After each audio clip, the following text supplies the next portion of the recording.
Hi! So today I'm going to try and fix a really bad wig. You know the type, party shop wigs. Now, I'm currently making Final Fantasy 14-ish Dollar in her Black Mage getup. You can just about see it in the corner there. Try and pull her a bit closer. See, the costume itself is almost done. So I need a wig. I need to not push that over. So I need a wig. And I've had some really nice cheap wigs before, and I'm trying to keep this to 10-15 quid if possible. So I need to try and find a really cheap, decent wig. And I'll show you what I picked online. Now I know eBay wigs aren't always the most trustworthy, but I thought, right, I want to definitely avoid this kind of wig. That looks awful. I found some that looked more like this. I thought this looked, the pictures at least looked good. I knew there was a bit of a risk, but I went for something like this. Like I say, I've had some really nice wigs in that price range before. Like this one was, I think, £3.50 or so. So, you wouldn't expect the best quality, and yet perhaps it's a little shiny, but it's really decent. And the wig that I eventually am going to use for a Stola in the end, probably, is this nice replacement wig, which I got for about £4 or £5. As you can see, it's quite soft. It's a bit thin on top, maybe, but it's not too bad. For under a £5, they're pretty good. And you saw the wig I bought, and it looked pretty decent online. Sadly, this is what arrived. Oh yes. See if I can get the camera to pick up just how truly hideous this thing is. There's actually a load of hair that's just falling out of it at the mo. That's not good. I contacted the seller. I said it looked nothing like the picture and that I was a bit shocked. And they actually said they wanted to just refund me and didn't want the wig back. They decided it wasn't worth their packaging and postage cost to get it back. And I don't really blame them. I thought, honestly, I kind of wanted to just throw it away so I never had to touch the thing again. It is shiny. It is very slick to the touch, but also a bit straw-like in places.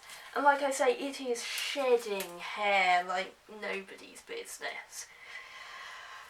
So this is what we've got, and I figured, since the seller left it with me, I thought we'd try and fix it. Now, I'm not expecting wonderful things from it. Aside from being shiny, it is a full cap type construction with mesh in it that goes right into the nape of the neck, so it's quite tight. It's in an indistinguishable style. I wouldn't necessarily say it's a bob, but we're going to see what we can do. Now, most tutorials I've seen for this quote the fabric softener method, so I've got my standard supermarket brand fabric softener and the talc for later.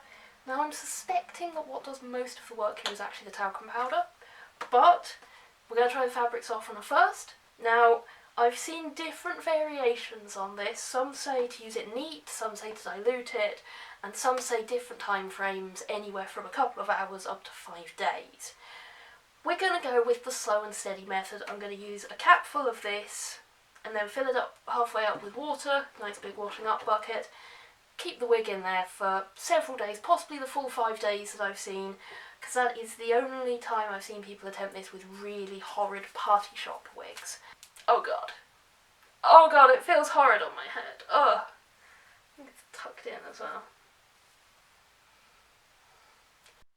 Okay, welcome back. We're back with our rather shiny, horrid wig, which is now fully dry, and I've managed to force it onto a wig head. It had to go on my smaller wig head. It won't fit on the more accurate size wig heads, which might be bad for when I try to actually wear it.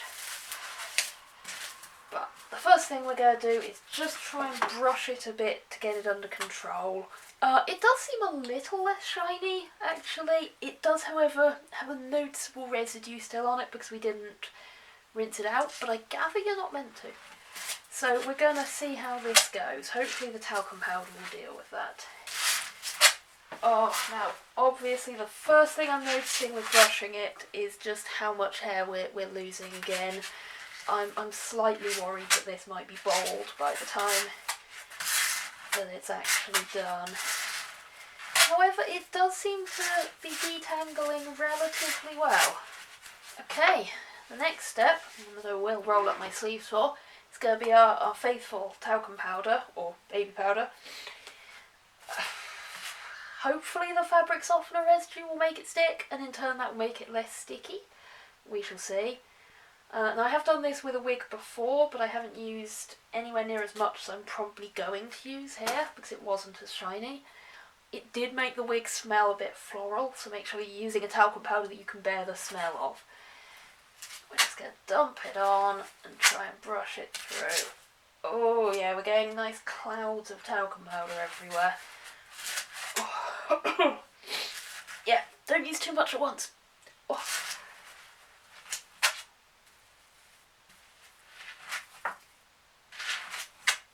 A definite instant reduction in shine there. That's actually really good. We're going to have to see about the longevity of it and how well it styles after that. But for now, we're just going to focus on getting the whole area done. I'm sure you can see there, here's where I've added talcum powder, and here's where I haven't. So we're going to see what we can do with this. Now, I put this one away for a few days, brought it back out to check on it, and, well, the first thing that's hit me is that it really smells of baby powder. It's got that really floral, artificial smell. The other thing that I've noticed is that it is still shedding hair ridiculously. You know, I did put it on my head in with my costume, and I had white hairs coming all down my shoulders. It's not ideal. I think as much as it's been able to be styled into a nice natural style pretty easily, it's not ideal for it. It's going to keep shedding hair until there's nothing left, I think. So, as a last experiment, I'm going to see if we can do a more kind of over-the-top weird style on it.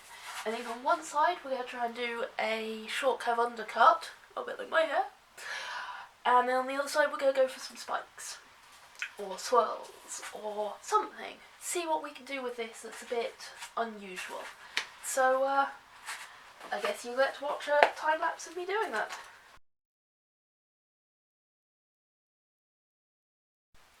An important thing with undercuts is that you want to cut so the hair is a bit longer than where the next weft starts, because you don't want it to stretch on your head and then to have bald patches. This wig is very thin and the lines of hair are very far apart, so I don't know how short we're actually going to get this to look, but we'll give it a go.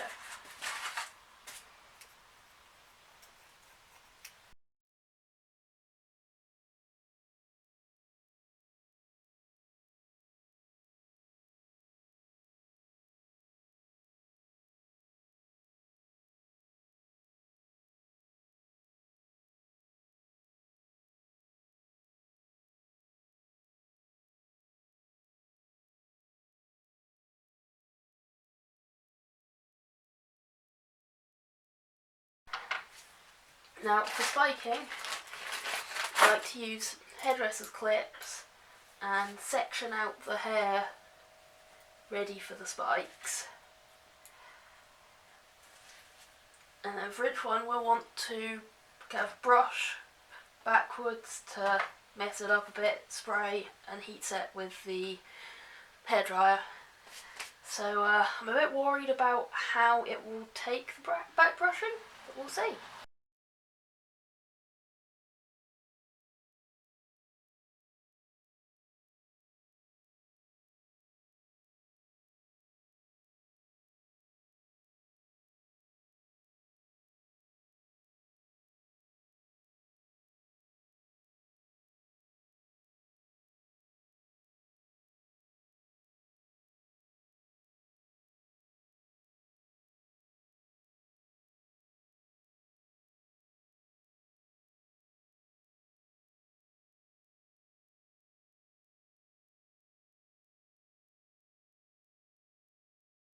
Where to start? Right, the undercut was a problem. It's not actually much of an undercut, it's actually quite long now.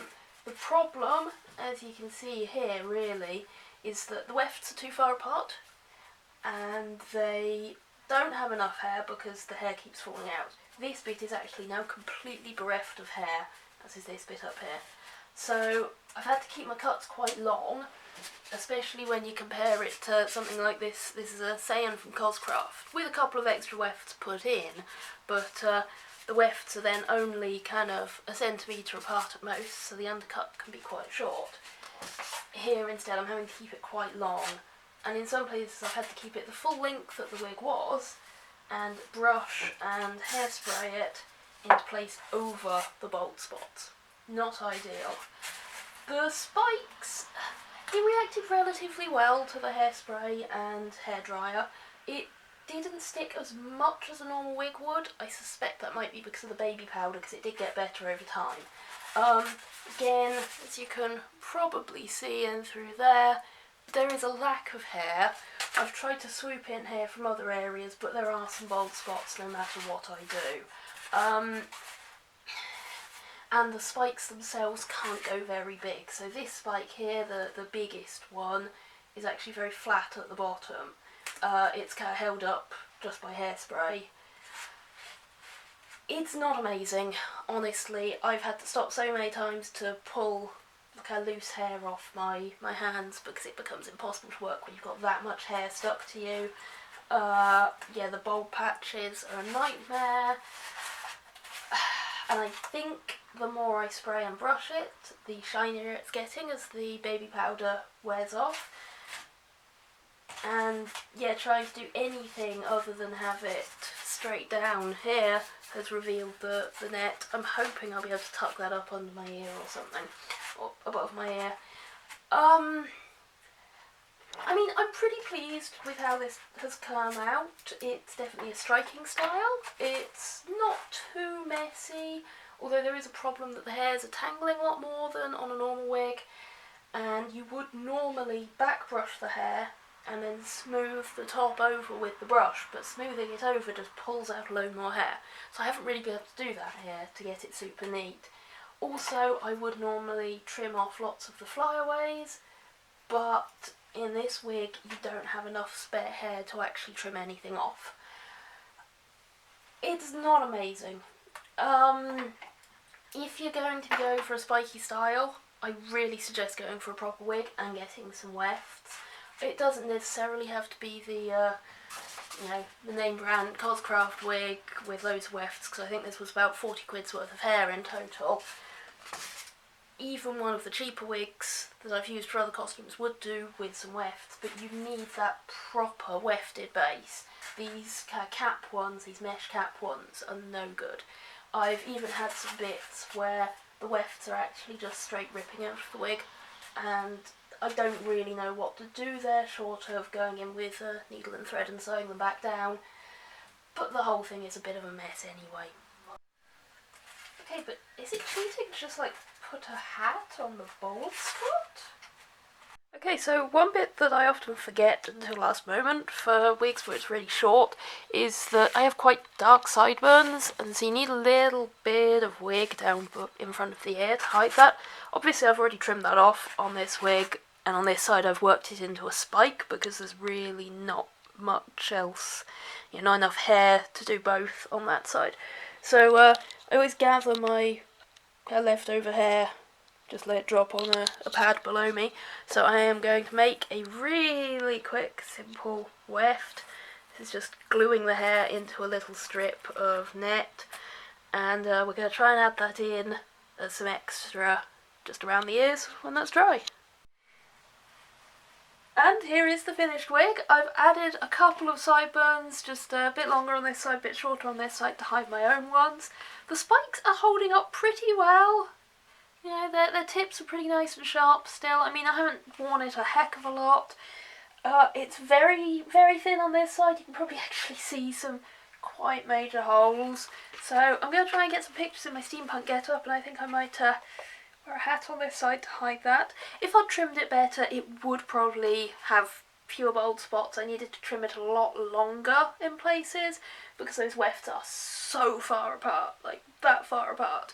So that's the shortest you can have hair, really. But, we're making the best out of a bad situation here. So let's try and get some pics. So looking back, I don't think this kind of wig is ever going to be great, but it is fun to see what can be done with it. The bald spots, the shedding and the flyaways are always going to be a bit of a problem, and unless you put a lot of work in, that's not going to change. So honestly, I wouldn't advise using one of these kind of wigs. Still, it's been great fun to make this video and I hope you've enjoyed watching it. The proper photos from the shoot will be up on my Patreon and Facebook, links will be below. Thanks for watching! I can't reach the button.